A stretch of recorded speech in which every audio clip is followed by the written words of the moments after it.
3 minutes, let's go! Tingnan natin kung makakukuha niya ng 3 minutes.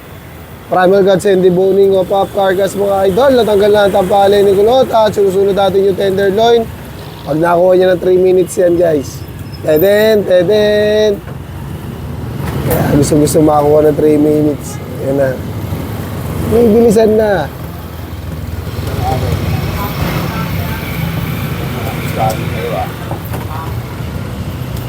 Yan. Tanggal agad yung ham leg. Ganun lang kabilis.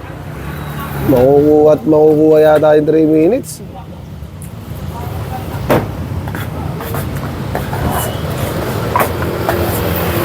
Ang gamit niya rito ay yung red knife natin na Jigensen 6 inches.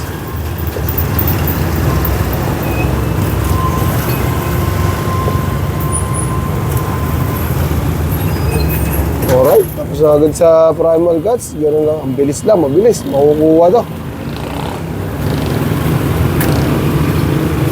Tanggal na agad.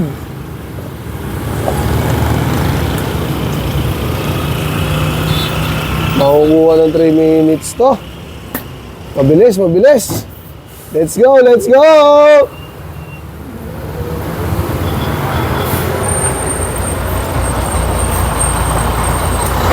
Tanggal na agad ang bias.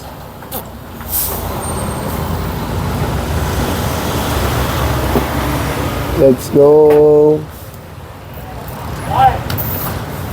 Alright. Shoulder na agad tayo. Ganun lang ka-basic. Regular.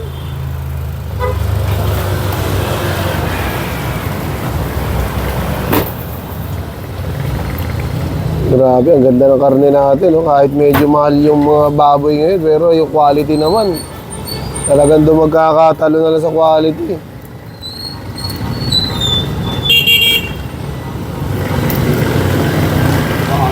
Yung baboy natin, kapresyo ng halos ng baka eh. Pero yung quality, kapresyo rin ng baka eh. Ay, ganda rin ng baka eh. Solid na solid eh. Shoulder blade. Finish oh. Yung ang bitid. At sa kabila, yan.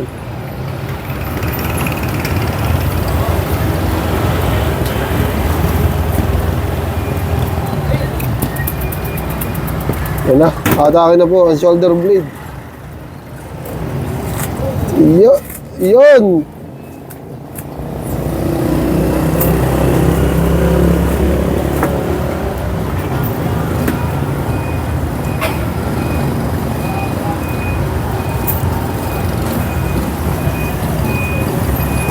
Tanggalin na po ang patapron mga kaibigan. At tinatanggal na po ni Kulot mga kaibigan.